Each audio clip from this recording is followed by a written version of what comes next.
네, 정치 여담 오늘도 김종혁 전 국민의힘 비상대책위원, 한민수 더불어민주당 대변인, 또 정하석 SBS 논설위원과 함께하겠습니다. 세 분 반갑습니다. 안녕하세요.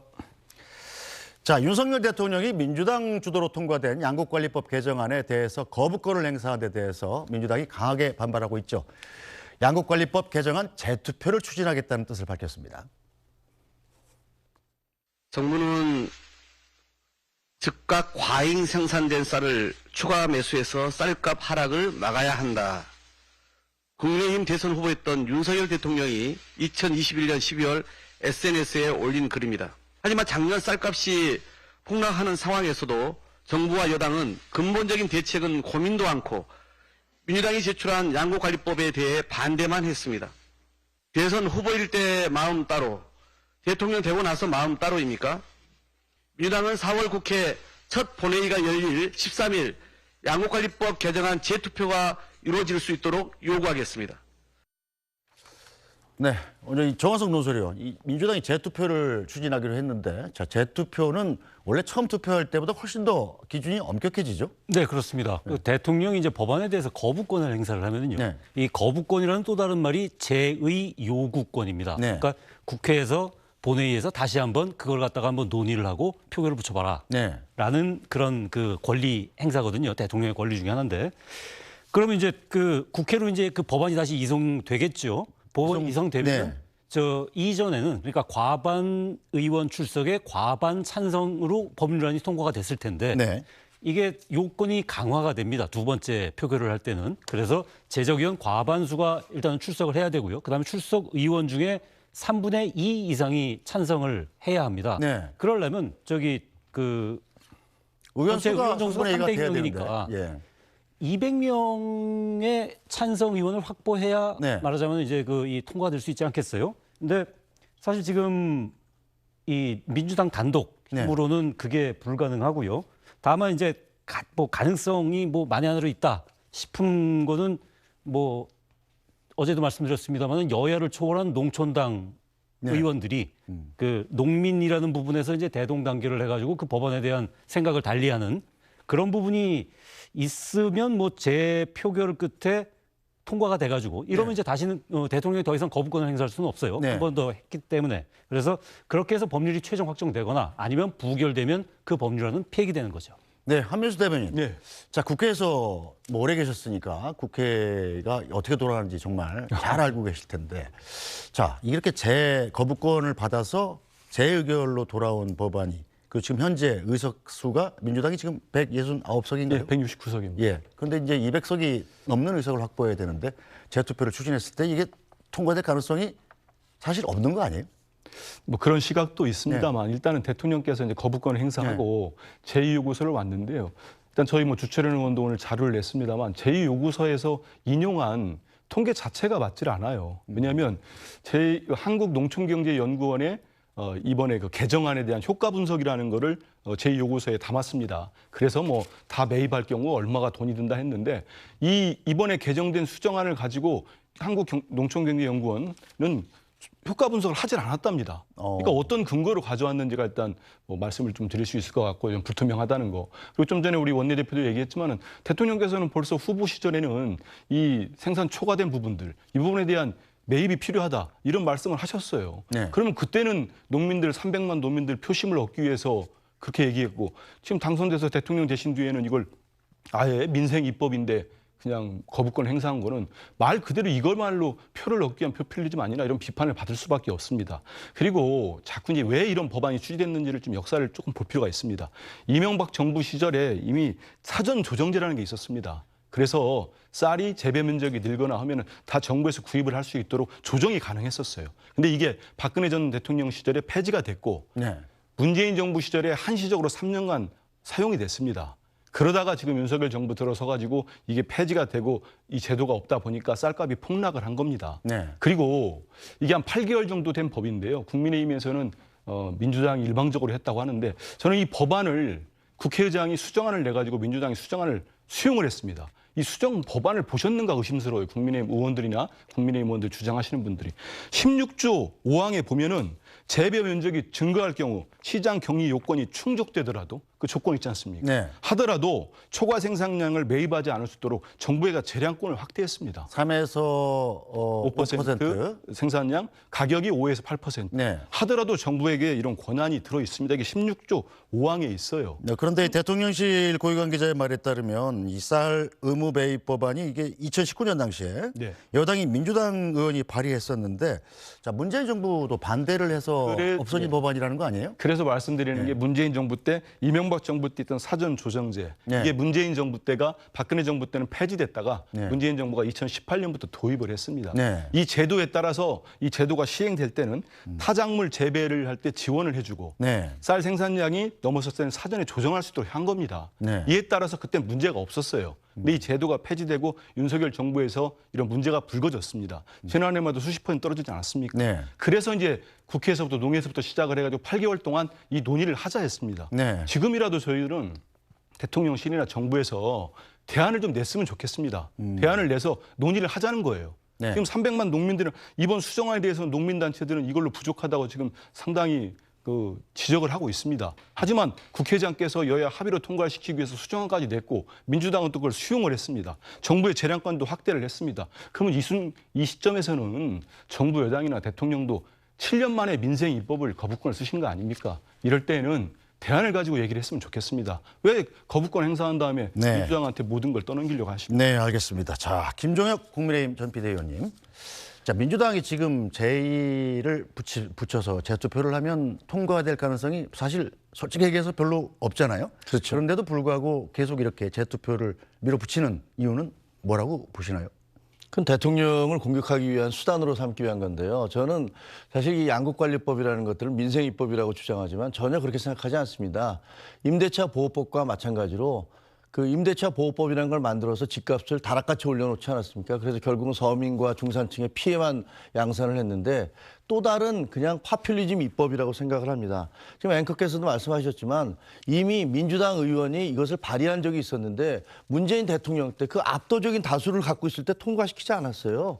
근데 정권이 바뀐 다음에 이것을 윤미향 의원을 무소속으로 그 네. 자기 당에 있다가 탈당한 윤미향 의원을 동원해서 이게 안건 조정 소위를 무력화시켰습니다. 네. 그리고 의장이 조정안이라고 얘기하지만 의장이 같은 당 편이시잖아요. 그러니까 이거는 국민의힘으로서는 받아들일 수 없는 거고 기본적으로 지금 쌀이 초과 생산이 돼서 그 창고에서 보관하는 쌀만 해도 수천억의 지금 예산이 통과되고 있는데 여기서 쌀은 남아도는데 쌀을 더 생산을 장려하는 법안을 만든다는 게 그게 상식적으로 이해가 되겠습니까? 네. 그리고 거의 이러다 보면 해마다 1조 이상의 돈이 들어간다는 것들을 그 추계가 나오고 있지 않습니까? 그럼에도 불구하고 이걸 밀어붙이는 이유는 이것을 민생 법안이라는 이유로 앞세워서 제의를 또 하실 경우에 대통령으로서는 그것을 부결할 수밖에 없습니다. 그걸 반대할 수밖에 없는데 그러면 대통령이 민생 법안을 거부한다라는 그런 명목을 내세워서 대통령과 정부 여당을 공격하기 위한 수단이다 이렇게 생각을 합니다. 네, 잘 들었습니다. 정부 여당과 이 야당의 신경전이 계속되는데 자, 국민의힘 민생 119 특위위원장인 조수진 최고위원이 자, 밥 한 공기 다 먹기 운동이라는 거를 대안으로 제안을 했습니다. 하지만 이 당 안팎으로 거센 비판이 쏟아져 나오고 있는데요. 자, 남아도는 쌀 문제로 밥 한 공기 다 비우기를 논의했다. 다이어트로 밥을 잘 먹지 않는 여성들이 많은데 오히려 밥이 칼로리가 낮다, 높지 않다. 그런 것들 때문에 적극적으로 알려야 된다라고 이 KBS 라디오에 출연해서 말씀을 하셨단 말이에요. 자, 국민의힘 민생특위위원장인데 조수진 최고위원이 자, 민주당 이재명 대표는 어떻게 반응을 했을까요? 정리하기 전에 아까 아니 그 쌀값 대책으로 밥 한 공기 더 먹기 다 먹기? 진짜 정말입니까? 정신교훈 말로 하는 것이기도 한데 너무 신중하지 않을 뿐만 아니라 너무 경박스럽다. 국민의 삶, 국민의 생명을 놓고 대체 상식적으로 할 수 있는 얘기인가 싶을 정도의 그런 막말에 가까운 얘기들을 하고 있는데 참 좀 여당 지도부 좀 신중하시기 바라고 좀 더 진지해지시기를 바란다는 말씀 드리고 싶었습니다. 네, 뭐 여기서 뭐 앙케이트 조사 한번 하고 넘어가야 될 것 같은데 밥 한 공기 다 드세요? 안 먹습니다. 안 드세요? 자, 한민수 대변인은? 경우에 따라 2공기 먹을 때도 있고 네. 뭐 그렇습니다. 네, 정하석 의원은 어떻습니까? 예, 다 먹습니다. 네, 저도 뭐 다 먹는 편인데. 자, 어떻게 들으셨어요? 조 최고위원회 같은 당내 내부 인사로서? 말실수죠, 뭐. 근데 제가 이제 통화를 해봤더니 네. 그 민생특위에서 야 이거 지금 쌀 문제 때문에 소비가 네. 소비가 안 돼서 여러 가지 고민들이 있는데 어쩌면 좋을까라는 얘기들을 얘기하면서 다양한 의견들이 나왔다는 거예요. 외국인 노동자들의 숙소 같은 것들을 좀 개선을 해서 여러 가지 나중에 이제 그 추곡 수매하든 그렇게 뭐 이렇게 여러 가지 일할 때 네. 이럴 때 좀 편의를 만들어 준다라든가 아니면 또 거기서 나온 얘기 중에 하나가 이게 쌀 생산 너무들 밥을 안 먹으니까 네. 이 밥을 어떻게 좀 먹게 해줄 수 있는 방법이 없을까 그런 얘기들을 하면서 그 한 공기 다 먹기 캠페인이라도 하면 어떨까 이런 얘기를 농담 삼아들 네. 농담인지 뭐 본인에서 또 어떤 분은 거기서 민생특위에 있었던 분은 진심으로 얘기를 했을지도 모르겠습니다. 뭐 그냥 운동을 한다고 그게 밥이 안 먹던 밥을 많이 먹고 그런 건 아니잖아요. 글쎄요. 그러니까 그런 얘기들을 했는데 본인이 이제 방송에 나가서 얘기하면서 뭐 우리도 이렇게 열심히 이 쌀을 생산을 소비를 증대시키기 위해서 노력하고 있다라는 얘기를 하면서 얘기를 했는데 그게 지금 거센 후폭풍을 맞고 있는 거 아닙니까? 네. 제가 보기에는 이제 좀 누가 봐도 별로 이렇게 적절한 비유나 적절한 대책이 되지 못하기 때문에 말실수라고 생각을 합니다. 네, 한민수 대변인은 어떻게 봐요? 밥 좀 더 먹어야겠다 이런 생각이 드나요? 어떻게? 저는 이 조수진 최고위원 얘기를 듣고 예. 김재원 최고위원도 그렇고 조수진 최고위원도 만약에 이준석 전 대표의 기준으로 네. 네. 당에 뭐 좋지 않은 영향을 미쳤다거나 품위를 유지하지 못해서 그 해당 행위를 했다가는 뭐 그런 조항을 해서 그 윤리위가 열린다면은 전 이러다가는 국민의힘 최고위원들 몇 분 안 남겠어요. 다 징계하면은 한번 보시죠. 우리 국민들이 OECD 국가 중에 가장 자살률, 극단적 선택이 높다고 하니까 네. 정부 대책 중에 번개탄 생산 금지 있었습니다. 쌀 문제 나오니까 어디였어요? 농림수산부였나요? 정부에서 쌀이 생산량을 낮은 벼를 심도록 해라. 이런 정책을 내놓고 있어요. 절수생 대책을 논의하라니까 여당 정책위에서는 20대에 아이 3명을 낳으면 아빠를 면제시켜주겠다. 20대 아이 3명 어떻게 낳습니까? 그런 지금 못 살겠다 우리 청년들이 그러는데 거기다가 지금 조수진 최고위원은 방송에 나와서 이게 어떻게 농담입니까? 119 최고위원에다가 당 119 민생특위위원장이랍니다. 그분이 논의를 하겠다고 얘기를 했어요. 저는 좀 전에 이재명 대표도 말씀하셨지만은 좀 진지했으면 좋겠어요. 국정이 장난입니까? 국정을 책임지신 분들은 국민들이 다 보고 있어요. 네. 얼마나 진지하게 국정을 논의하는지 이분들이 어떤 생각으로 우리 국민들이 힘들고 어렵다는데 이런 생각을 하는지 농민들이 정말 살기 힘들다 이러고 있는데 여기다가 한 공기 비우기 운동을 한다고 하면은 우리 국민들이 그걸 보고 좋은 대책을 세우고 있구나 이런 생각하겠습니까? 네. 어떻게 쌀값 안정화법을 악법 중에 악법이라고 네이밍을 해가지고 공격하더니 결국 그런 인식선에서 이런 정말 황당한 제안이 나온 거라고 봅니다. 이 야당뿐 아니라 뭐 여당 내부에서도 지금 이준석 전 대표 같은 사람은 이렇게 SNS에 올린다 한번 볼까요? 예. 자, 사실 밥 한 공기 다 먹기 운동이 소비량 증대에도 큰 의미는 없는 게 밥을 시켜놔서 좀 남겨도 어차피 버리잖아요. 소비가 되니까. 실효적이라면 한 공기 다 먹기가 아니라 밥을 많이 퍼담기, 또 2공기 먹기 이 정도는 돼야 실효가 있다. 뭐 이런 얘기를 했고요. 사실상 이게 좀 비아냥거리는 거죠. 그렇죠. 예. 저 김웅 의원도 비슷하게 페이북을 올렸습니다. 자, 이거 자꾸 먹는 것만 한다. 당신이 오후 4시에 치킨 맥주 먹고 아침에 구내식당 모여서 학식 먹고 민생 어쩌고 하면서 편도. 이 편의점 도시락이라는 뜻이죠. 이제는 밥 한 공기 다 먹자고 하는데 뭐 먹방으로 정치할 거면 그냥 찌양이라는 분이 저 먹방으로 유명한 유튜버죠. 뭐 찌양을 당정표로 좀 모셔야 되는 게 아니냐. 뭐 이런 뭐 좀 약간 비아냥거리는.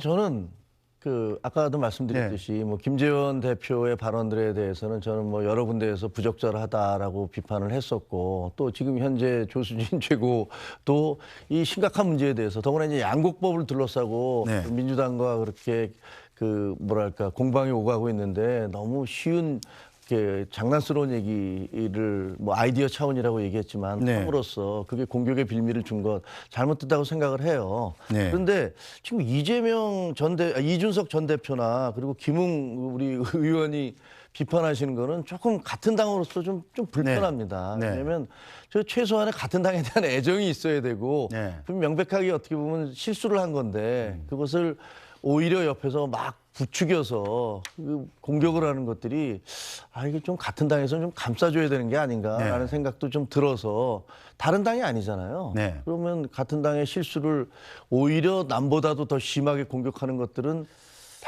당원의 입장에 저도 이제 당원이니까 네. 당원의 한 사람으로서는 좀 불편하네요. 네, 김기현 대표도 저 아마 그런 뜻으로 말한 게 아닐 거다 이렇게 수습에 나섰는데요. 김기현 대표 얘기도 좀 듣고 가죠. 민생일보 위원장께서 오늘 한목이 다 먹기 그런 게 논의가 됐다고 양국국가에서 대체제로 그렇게 말씀을 하셨는데 그게 무슨 대책이 되겠습니까? 그냥 국민들이 공감할 수 있는 정책이 이어야 되는데 본인이 그런 뜻으로 말씀한 건 아니라고 저는 생각합니다. 그 민생특위가 지금 희화화되고 있는데 희화되고 있는 건 아니죠. 아니 민생특위 지금 활동을 시작했는데 뭘 희화됐어요. 지금 해야 될 일들이 많은데 이제 논의를 시작했는데 본격 시작도 안 했는데 시작도 안 했는데 그 희화를 지켜보면 어떡해? 네, 양국관리법과 마찬가지로 이 민주당과 윤석열 대통령이 충돌할 수 있는 대체 법안이 줄줄이 예고되어 있는데, 자, 조금 전에 이 조수진 의원이 SNS에 자기 입장을 올렸다는군요. 보고 갈까요? 자, 민생을 위한 특위 민생 119 첫 회의에선 예산, 법제화 없이 실생활에서 실천에 옮길 수 있는 다양한 아이디어를 개진했는데, 자, 조금 전 말씀하신 외국인 노동자 숙소 점검이라든지 밥 한 공기 더 먹기 캠페인, 쌀빵, 쌀케이크 같은 가로쌀 제품 현장 찾기 등을 통해서 쌀 소비를 촉진해보자는 아이디어 등이 나왔는데, 자, 이재명 민주당 대표를 또 언급했네요. 2015년 성남시장 시절에 쌀 피자 만들기 등 쌀 소비 촉진 캠페인을 펼친 일이 있었다. 자, 민생 119 회의에서 나온 몇 아이디어를 소개하는 발언의 진위를 왜곡해서 선전선동을 벌이는 것에 유감을 표한다. 자, 민생을 위한 순수한 아이디어인데 이걸 정쟁으로 몰지 말아달라라고 얘기했습니다. 자, 한민수 대변인 어떻게? 저는 조수진 최고위원이 네. 페북에 글을 올렸다길래 내가 말을 잘못 전달한 것 같다. 네. 죄송하다. 이렇게 사과할 거라고 봤는데 또 저렇게 자기 말이 잘못됐다고 선동선전한다고 공격을 하면 저 수습 안 될 것 같은데요. 네. 지금 김기현 당대표께서도 본인 당의 당대표께서 이게 무슨 대책이 되겠습니까 얘기했고, 이준석 전 대표는 이런 얘기도 했습니다. 이렇게 해가지고 야당과 대안 경쟁이 되겠습니까? 올바른 지적이죠. 진지하게 국정을 임하는 자세를 지금 지적을 하고 얘기를 하고 있는데 본인은 이걸 선전선동으로 공격을 한다? 예전에 이재명 대표는 성남시장 이랬다? 지금 쌀값 안정화법을 가지고 악법 중에 악법이라고 대통령이 7년 만에 거부권을 행사했습니다. 민생 입법에 대해서. 네, 정화석 의원은 어떻게 보세요? 이런 상황에서는 부적절합니다. 중립적인 입장에서. 그 브레인스토밍 차원에서 나온 얘기라는 아까 그 김정혁 비대위원 말이 맞을 것 같아요. 네. 맞을 것 같고 뭐 여러 가지 이제 의견들을 개진할 수 있겠죠. 네.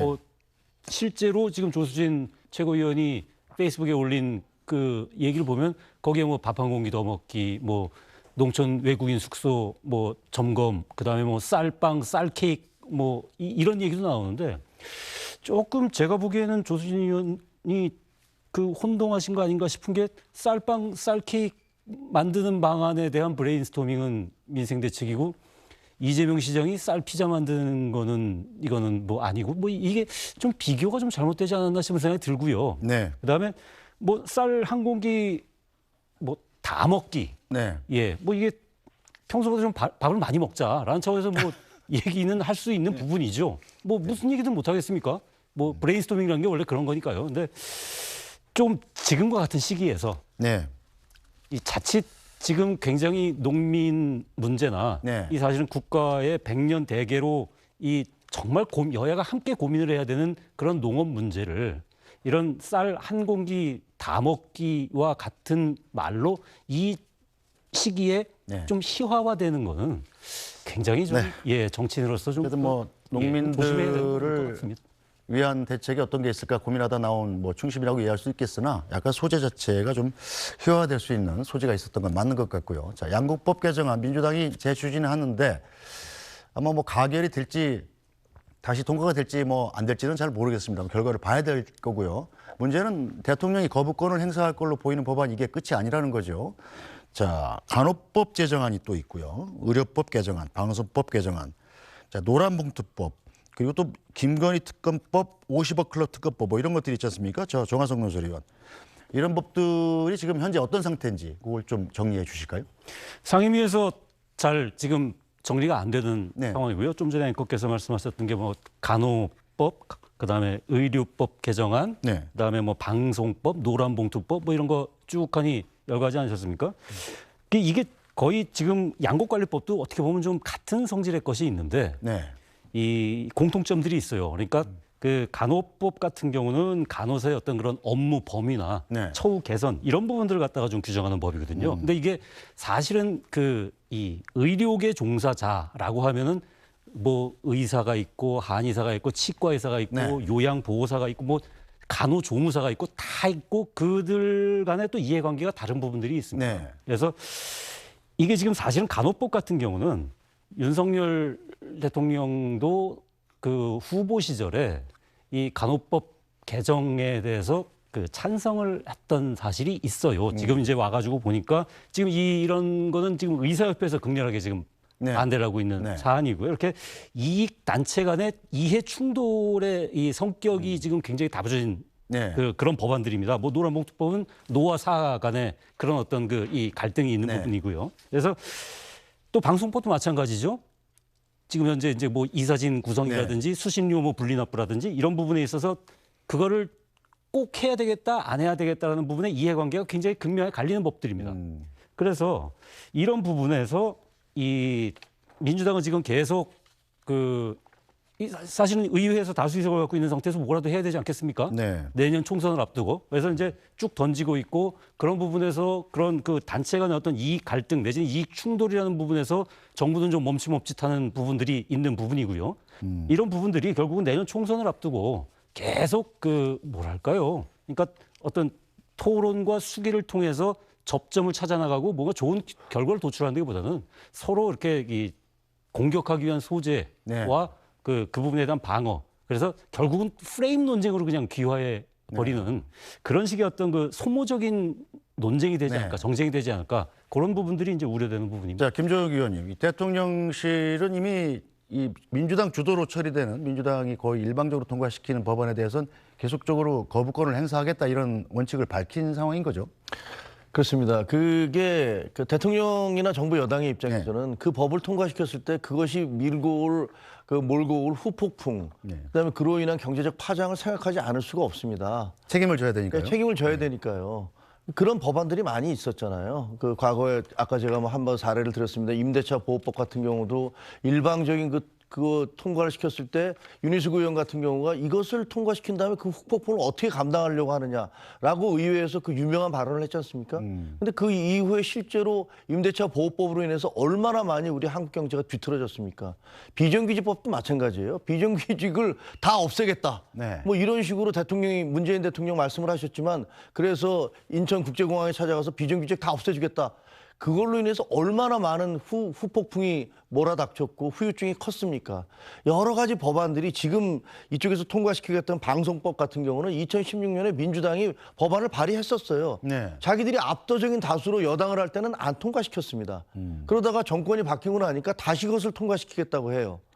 본인들이 여당을 할 때는 본인들이 지배권을 행사할 수 있는 그런 방송 구조를 그대로 갖고 있다가 정권이 바뀌니까 그 다음에는 다른 단체들을 동원해서 이거 현재의 구조를 바꾸겠다라는 거의 진정성을 누가 인정을 할 수가 있겠습니까? 따라서 저는 뭐 지금 현재 여러 가지 양국관리법은 물론이고요, 방송법 그리고 노란봉투법 그리고 간호사법 모든 것들이 사실은 이게 왜 우리가 그 선진화법을 만들었습니까? 왜 서로 협의를 해서 90일 동안 수기 기간을 걸쳐서 이걸 하라고 만들었던 거 아닙니까? 네. 이걸 다 건너뛰고 있어요. 건너뛰면서 밀어붙이고 있는데 이게 의회의 다수당의 어떤 폭거라고 생각을 하고요. 이런 식으로 계속 밀어붙이면 결국은 자, 우리가 계속 밀어붙여서 니네가 계속 거부권을 행사하면 너희는 이래 우리 법안에 대해서 민생 법안에 대해서 계속 거부한다라고 공격할 거리를 만들기 위한 그런 행동이라고밖에 생각할 수가 없습니다. 이게 진짜로 민생을 위한 것인지는 저는 그렇게 생각하지 않습니다. 네, 한민수 대변인 공격할 거리를 위해서 만드는 법안인가요? 국회의원들이 그렇지 않고요. 제1야당이 민생에 책임을 지고 있는데 절대 그렇지 않다는 건 우리 시청자 여러분과 국민들도 다 이해하실 겁니다. 이번에 이제 식량 안보랄지 식량 자급률 이런 식량 주권과 관련된 중요한 쌀값 안정화법, 양곡관리법 같은 경우는 국회에서도 8개월 동안 논의가 됐던 법입니다. 지금 직회부된 우리 정화석 의원이 잘 설명해 주신 그런 법안들이 네. 하루아침에 지금 직회부가 되거나 그렇지 않습니다. 상임위에서 충분히 논의를 해야 되는데 여당 의원들이 논의를 안 한 법이 있고 심지어는 같이 논의를 다 하다가 실제 상임위에서 통과를 시킬 때는 그냥 일방적으로 퇴장을 해버린 법도 좀 제법 있습니다. 네. 그거야말로 진짜 뭐 야당이 독주한다는 프레임을 씌우려는 공격을 하시는 것 같은데요. 지금 보십시오. 이번 양곡관리법도 대통령이 후보 시절에는 초감에 생산된 양 매입해야 된다는 말씀하셨죠. 아까 간호법 제정안 같은 경우도 후보 때 찬성했다는 거 아닙니까? 이런 법들을 당선되신 다음에 그 공약들, 약속들을 다 뒤집는 이런 상황에서 왜 그렇게 저는 한편으로 보면 이런 생각이 들어요. 지금 정부 여당과 대통령실이 야당의 발목을 잡고 있어요. 이런 민생 법안들 통과시키고 법안 하나하나 보십시오. 그 해당되는 분들뿐만 아니고 많은 국민들이 찬성하는 법안들이 대다수입니다. 이런 법안들을 놓고 그러면 국회가 직무유기입니까? 일을 안 합니까? 이거 할 때 아까 제가 말씀드린 것처럼 양곡관리법 문제점이 있거나 마음에 안 드는 게 있으면 지금이라도 대안을 가지고 오세요. 그래서 야당과 같이 논의를 합시다. 무조건 거부해놓고 아까 말씀드린 대로 거부에 사용한 제2요구서에 사용한 통계마저도 다른 거예요. 그 한국농촌경제연구원이 낸 자료가 아니랍니다. 그럼 뭘 근거로 했습니까? 그래서 치밀하게 좀 보시고 네. 여당 최고위원도 그렇고 좀 진지한 논의, 국정을 놓고 장난하듯 하지 마시고 그냥 진정성 가지고 같이 야당과 논의를 해서 국정을 같이 책임지고 좀 살펴가자 이런 말씀 꼭 네, 드리겠습니다. 알겠습니다. 자, 잠깐 뭐 반론을 하실까요? 아니 뭐 반론은 아니지만 그 말씀드리고 싶은 것은 네. 민주당이 집권하고 있을 때 네. 문재인 대통령 때 왜 그 다수당이 있을 때는 그 법안을 안 통과시켰을까? 왜 그때는 안 했습니까? 저는 그게 정말 궁금해요. 그것을 통과시켰을 때 뭐 민주당에서도 생각을 했을 겁니다. 이걸 통과시켰을 때 후폭풍, 경제에 미칠 영향력 이런 것들을 고려했기 때문에 안 통과시켰을 거 아닙니까? 근데 정권이 바뀌고 난 다음에는 그런 것들을 또 다수당으로서 밀어붙이고 계시니까 그런 것들을 보면 저게 과연 정말로 민생을 위한 것인지 아니면 정치적 공격을 위한 것인지 그 후자로 오해할 수밖에 없다. 네. 그 부분에 대한 판단은 이제 시청자들께서 충분히 생각을 하시고 판단할 근거를 드린 것 같습니다.